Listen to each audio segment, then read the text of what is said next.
मार्का N जालूद 25 Ramzan उल मुबारक 658 हिजरी 3 सितंबर 1260 ईस्वी को हुआ।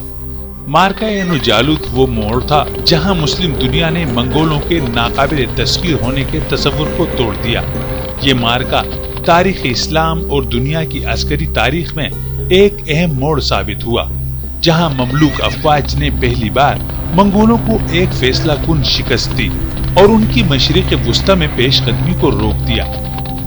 जब चंगेज खान की जानशीन हलाकू खान की क़यादत में मंगोल अफवाज ने 1258 में बगदाद को तबाह कर दिया, अब्बासी खिलाफत का खात्मा किया और उसके बाद शाम पर कब्जा कर लिया। उनका अगला हदफ मिस्र और हिजाज था, मगर मिस्र के ममलूक सुल्तान सैफुद्दीन कुद्स ने मंगोलों का रास्ता रोकने का फैसला किया।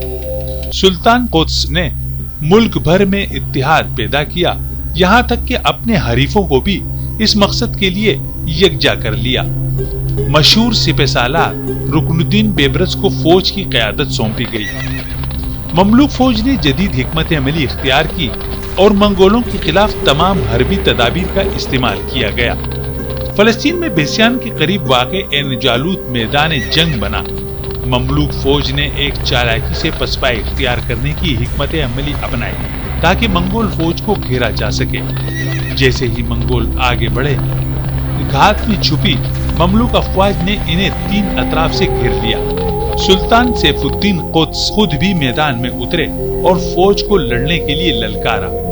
बिलाखिर ममलूक फौज ने फैसला कुन फतेह हासिल की और मंगोलों को पसपा कर दिया।